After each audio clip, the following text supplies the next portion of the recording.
topic that we want to look at today is a very basic, fundamental start of how do you create and sustain a risk management culture within a denominational organization. And I know that there are some brand new denominational administrators out there who have, just as the new year has begun, received the assignment from their conference that they are now the conference's risk manager. And I know some of them have talked with me and said, Arthur, what does that mean? And so we thought this would be a great way to start the new year, is to lay a foundation of how can an organization create and sustain a risk management culture for our church. Risk management is a topic that is often misunderstood.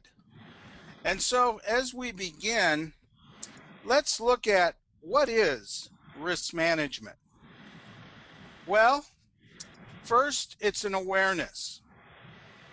And we have to grow that awareness within our church organization. In fact, within any organization, you have to grow an awareness that there are risks that face your organization each and every day. And you need to be able to discuss these risks and address them in a proactive manner. Secondly, we have to grow a set of safety practices that our organization is going to adopt and follow on an every single day basis. And so you really have to grow risk management within an organization. But you can't just say we're going to have a risk management program and then do nothing. You have to cultivate it. It's just like a garden. If you just plant seeds and never water it, never cultivate it, never pull the weeds, you know what your result is going to be. It's going to be marginal at best.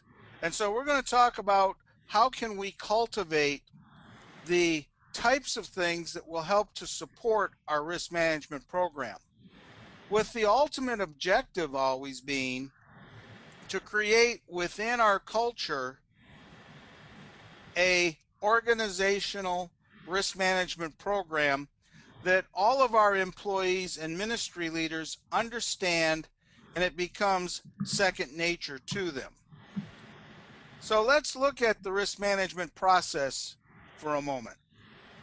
First, we need to analyze and identify the risk and hazards that can confront our organization at any time.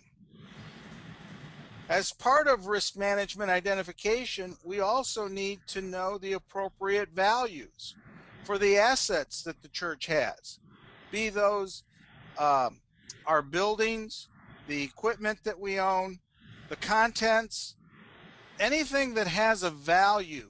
It needs to be identified and appropriately recorded as part of our risk management program. Once we've done our analyzation, we then need to develop the risk control techniques that can prevent losses or that can minimize the impact or help us to avoid having a loss in the first place.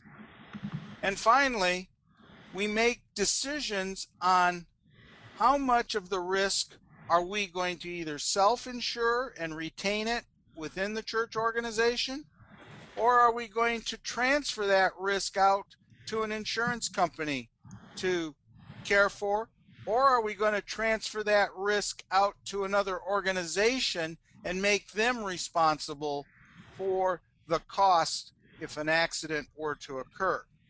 So that's basically our risk management process in a nutshell.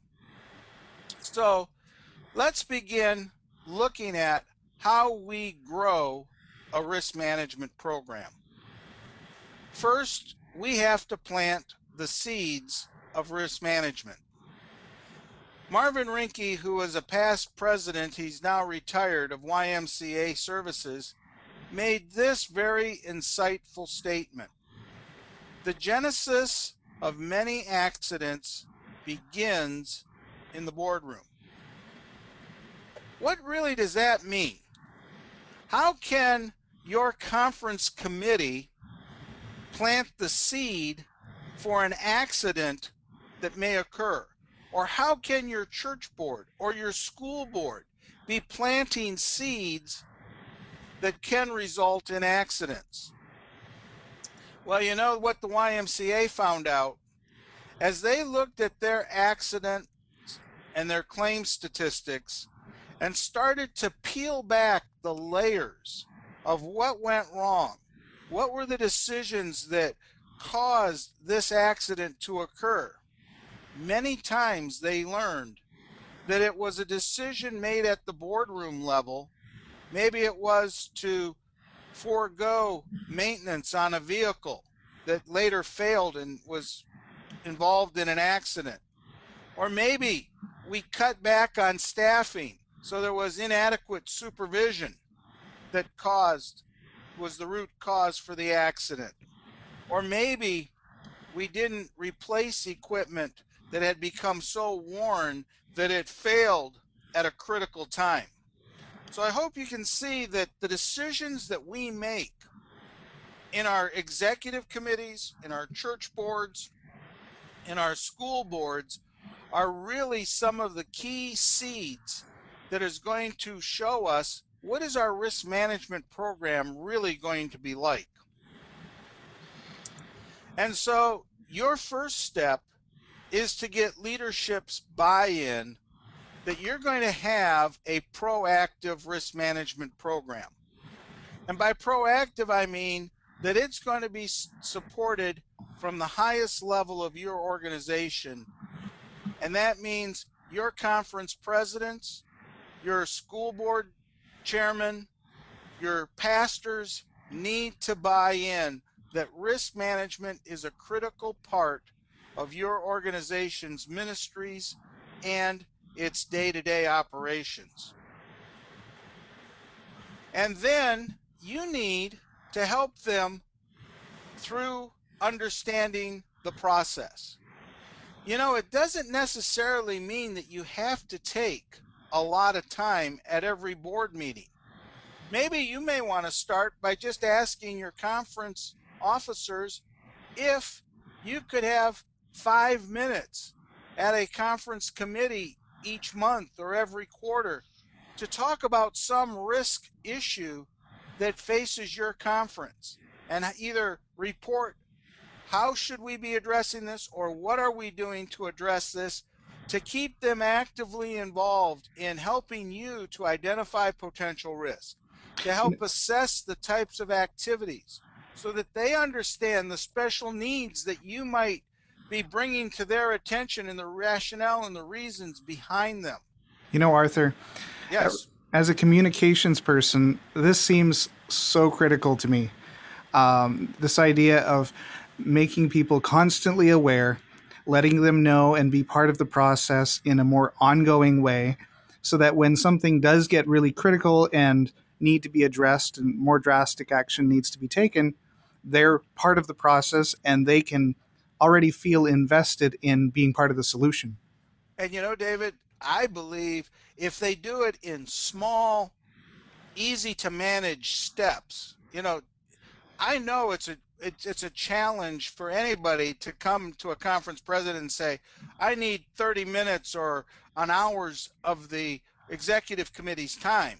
Right. It's probably not going to happen, but you may get on an ongoing basis a 5 or 10 minute time block to plant these seeds and to talk about these issues. Yeah. And when a big issue does come up, just like you said, they're going to be better informed to know why are we talking about this? Why do we need to make this critical decision now?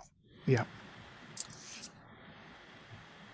And also, I hope that every conference risk manager puts this one slide, print it off after the webinar is posted on the website, and keep it close at hand. Because so often when we think of risk management, we think of just the loss of assets. A person is injured by an accident. A building is lost due to a fire or a windstorm. Or the conference has an uninsured loss and there's a financial impact. Those are so easy to identify. But what about the other 4 bullets? That part of the risk management iceberg that's under the surface that we never hardly think about. The impact that a loss is going to have on the lives and the reputations of those involved, both the person or party who's been injured and the organization that caused the loss. How's that going to impact the leadership of your church, of the conference? Could you lose members over the situation? Could they say, if that's the way the Adventist Church is going to conduct its business, we no longer want to be a part of our fellowship? And the time it will take to recover from a loss, and how is that going to impact the mission of the church? You know, we could do a whole webinar on this one slide alone, but I think you get our point, that what we see often at the time an accident occurs is just that initial above the surface view, when the real impact of the loss is under the surface, hidden from view. So that's why risk management needs to be part of the strategic ministry planning of everything your organization does. And it requires us to plan ahead, to plan the details, to plan for the unexpected and for emergencies. You know, we can do a whole lot of in-depth planning of an evangelistic series or a mission trip. But do we ever really plan for the emergency? What are we going to do if that unexpected event occurs during an evangelistic effort or during a mission trip? And do we have the appropriate contingencies in place to recover from these unexpected losses? And you know, David, I think the hardest thing for the church to do is to say we cannot be all things to all people all the time. That is a tough one. Sometimes as we look at our ministries as a church, we may just have to say, I'm sorry, but our church is not properly equipped to handle that ministry. Or maybe we need to wait until next year or next season to handle that ministry so that we can properly prepare for the event that we are contemplating doing, because the safety of the participants is of critical importance. I think what you just said there is so important. I've heard so many people, you know, when someone's asking, can we do this activity or that activity, you know, give a no or just sort of an immediate short answer. But what you just described is the real answer. It's the thoughtful, let's do it correctly answer. It may not be no, but maybe it's not right now. Or at least let's go through the process enough to fully understand what risks we have and what we need to do this correctly. And do we have the contingencies in place if something were to go wrong? Yeah. And you know, here's just a little trick that as an experienced risk manager I learned back actually when I worked in the Michigan Conference. One of the best ways to identify your risk is to look backwards to plan forwards. You know, maybe you've just held a camp meeting or youth camp. What have you learned this year that you could do better next year? So one of the tricks is to look backwards so that you can plan forward better the next time. Which leads us to the decision that we have to come to. And hopefully this decision, if you cultivate the seed planting correctly, is an easy one for your executive team, your officers to support, and that is that safety will be the number one priority throughout your organization. That we're not going to take shortcuts that will put people's lives in jeopardy, and that we are going to promote safety as part of our ministry throughout all levels of the organization. That's your goal. That's the decision that you want to have the full commitment of your conference administration, your conference committee, your school board behind you, that safety is going to be a number one priority in your organization. And then your challenge begins, because now you have to take this to the field. You have to take it down to the grassroots. You have to take it to the churches, to the local schools, to your youth camp, to your camp meeting site. And you say, whoa, wait a minute. I'm not a full-time assigned risk manager. It's just one of my multiple duties. How am I going to do this? Well, let me first give you a challenge that I think will help to motivate you. And that is, we believe, as Dr. Ken Blanchard has so articulated in this statement, that people in ministry really want to do a magnificent job. I mean, when you think of the privileges that we have to minister to others, be it those in our community who need help, be it the students who come to our schools, the children who come to our Sabbath school, our Pathfinders, our Adventurers, our VBS programs, we want to have high quality ministries. But there is a challenge then to us, because that requires us to have, as Dr. Blanchard says here, that sacred trust of being responsible to guide them, to care for them, to make sure that we are supporting them appropriately, and that all things are done well and with safety. That's quite the challenge that you have. But I think it gives you a cultivating tool to create better awareness of what you need to be developing out there in the field. Because you're going to face apathy. You're going to have churches and schools that say, we don't have the funds to do this. We don't have people on board to do this. And you're going to say from the conference office, who, me? How am I going to be able to do this on my own for the entire conference? And you're right. You can't do it on your own, because risk control is multifaceted. I mean, there are so many different exposures. Every church has a different exposure set. Every school, the youth camp, the camp meeting grounds, the community service centers. And you're going to throw up your hands and say, there's no way I can do this on my own. And how can I implement strategies that we've already talked about to either avoid, minimize, or prevent losses if I can't even get around to see everything? And that's where you have to build a team. And yes, it's you at the conference who have to get this message out, and you have to create a team who's going to support your efforts.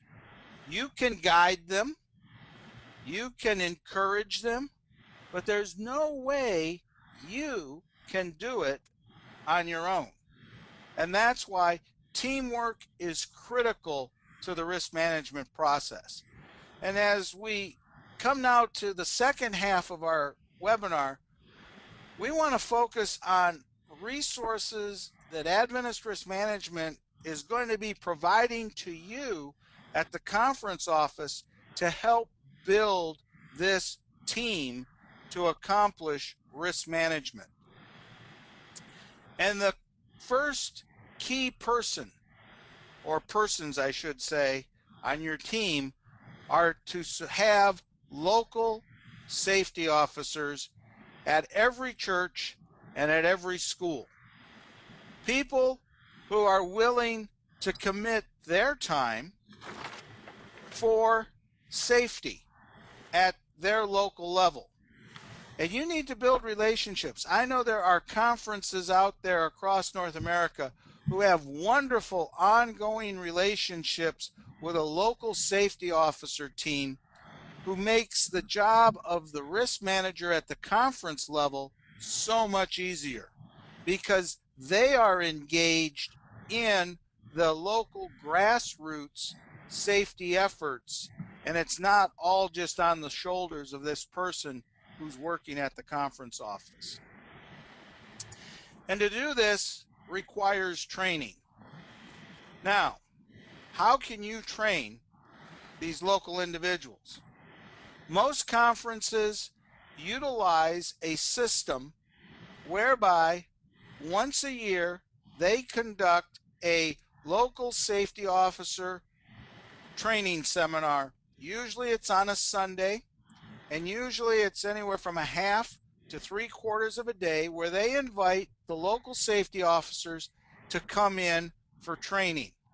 And I know that many of our Adventist risk management staff have attended these training centers and helped the conferences conduct this training. And let me just put this out as an open invitation to every conference.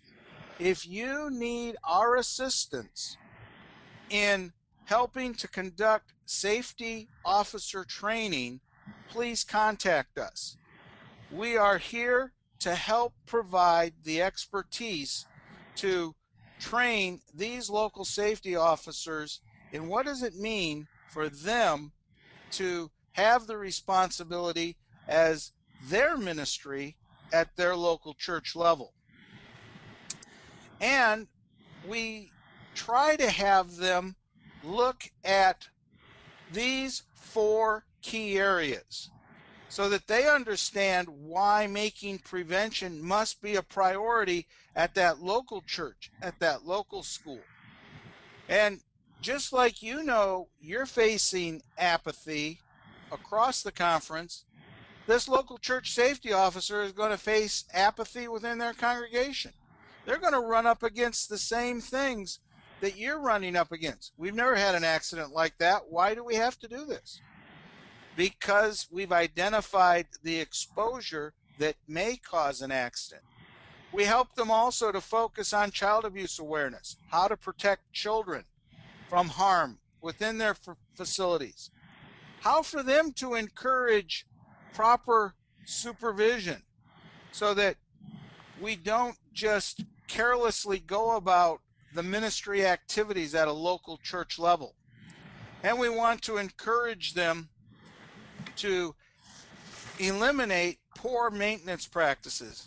And David, I think this is the perfect segue right here to put in a little plug for the new resource tool that's just been developed on quality seasonal preventative maintenance. So maybe you want to just share a little tidbit about what we have for our local churches. Sure. I think Solutions are our weekly newsletters coming out tomorrow, and the topic at hand is the seasonal maintenance, written by Herta Martinez. And what she's introducing in her article on seasonal maintenance is a seasonal maintenance planning guide. It's broken up into the 4 seasons with appropriate maintenance steps that you can take for each season. It's actually fairly well developed because you can say, have we checked the windows in the spring? Yes, we have. Okay, fine. Or no, we haven't. Do we need to get a contractor in for this? Is this something we can do ourselves? And you can kind of walk yourself through the entire process and chart how it works and where you are in the process of accomplishing each given task. You could use this tool just to keep track of it. You can also use it to make reports to the board or whomever. We really feel this is going to be a really valuable tool in the maintenance planning for the local churches and schools. And it really helps that person at the local level who may say, well, I really don't know how to begin. Here's a check sheet that helps them walk around their church every new season and look at some of the identification risk issues that need to be dealt with. And so we hope that this is one resource that will help. And David, I think, don't we have a webinar for local church safety officers coming up that is also going to help focus us onto this area? We do. The webinar that we're doing right now, this is for our client group, but we also have another series of webinars that we do on a monthly basis for safety and specifically for the local church safety officer. And the next one, I think, is January 26th. And it is walking through the seasonal maintenance planning guide. We're going to look at how the guide works. We're going to get into the details of it, how to work with your local organization to make all the steps take place so that you're not just looking at your maintenance concerns, but you're actually solving them and moving forward bit by bit. Maybe not absolutely everything all in one go, but methodically so that you can take it in pieces. The other thing that we have created for our local church safety officers is a self-inspection form for the local church where they can go and download a fillable PDF form right onto their tablet or onto their computer. And it again will just give that local church safety officer or school safety officer a step-by-step tool to look at exposures that we know can cause accidents, and they can determine how is this exposure being handled at our location, and do we need to take corrective actions. And so this is a new resource tool that is come online as well to help local church safety officers review their facilities. Another nice feature, if I may, Arthur, is the way that these checklists have been put together is in sections. So if you needed to break it up and do one section to weekend or something like that, it is done in sections, so you could do it in pieces so that it's not just an overwhelming task to be done all at once. We've tried to accommodate the fact that a lot of the folks involved are going to be volunteers and may not have a full workday to devote to each of these tasks. That's very true. And I want to just plant one other seed. We're not really ready to launch it yet, but Adventist Risk Management is definitely planting this as a seed in 2014. Some of you may have heard about the North American Division's new Adventist Learning Community, which is coming online this summer, the summer of 2014, which will give the church here in North America an online classroom presence. And Adventist Risk Management is investing into this facility so that we can create a training curriculum for local church safety officers to again help assist conferences in having a resource readily available on a 24/7 basis that you can promote and recommend that church safety officers go and take this training course to help better equip them in their ministry of safety. And through the use of the Adventist Learning Community, we'll be able and you'll be able to see how many of your safety officers have taken this course and have been trained in how to do their job better and more efficiently. And so we're really excited about this new resource that we hope to have online in the third quarter of this new year. Another area that we focus a lot on is the protection of children and also the protection of the adults who are working with children. And for that reason, we have the Shield the Vulnerable program, which is our uh, volunteer screening and volunteer training tool that many of our conferences across North America are using to help create better awareness of how can we protect children from child abuse, how can we keep our ministries safe from predators, and how can those who volunteer to work with our children know how to appropriately identify the potential risk and how to appropriately interact with children. And so that's another critical part that the local conference needs to be promoting the Shield the Vulnerable and the Child Protection Program to help keep this precious asset of our church focused on delivering Christ-centered children's ministries so that every child who comes into an Adventist facility knows that they are in a safe place with adults who can be trusted with their care.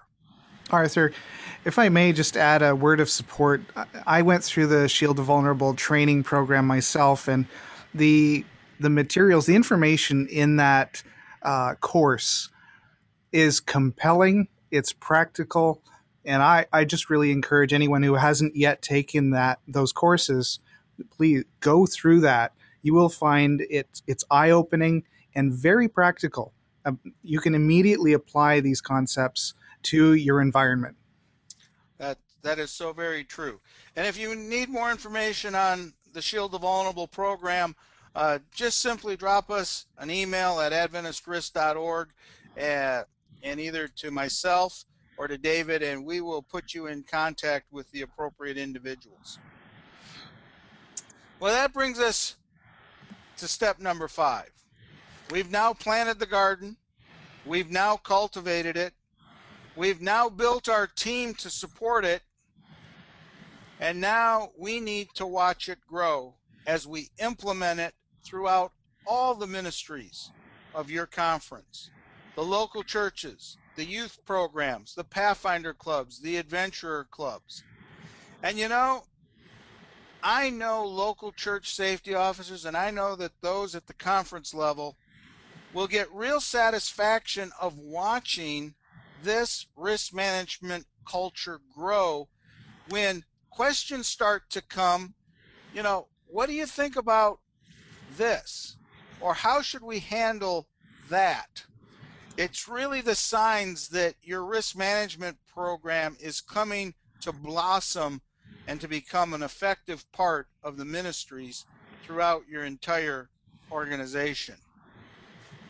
And David, as we now have come to the end, risk management truly is a ministry, and it truly needs to become part of the culture of everything that the Adventist Church is involved in. And I like to sum it up in 2 words.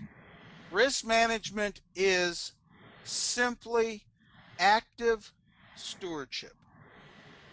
The Lord has called us to be stewards of everything that He's entrusted to us, and how we manage the risk in our ministries is an essential part of the stewardship that God has given us. And it's my prayer, my hope, that we will have a safe year throughout all of our ministries, and that Adventist Risk Management is here to support the local conferences as they develop their risk management programs, as they grow their local church safety officer programs, as we help support their ministry with our ministry of resources to make them successful. So David, thank you for this opportunity to share with the group, and I know you have some final thoughts that you need to share with us. Thank you so much, Arthur, for sharing with us today. I think this has been a really fantastic summary of kind of where do we go from here, building from a solid foundation.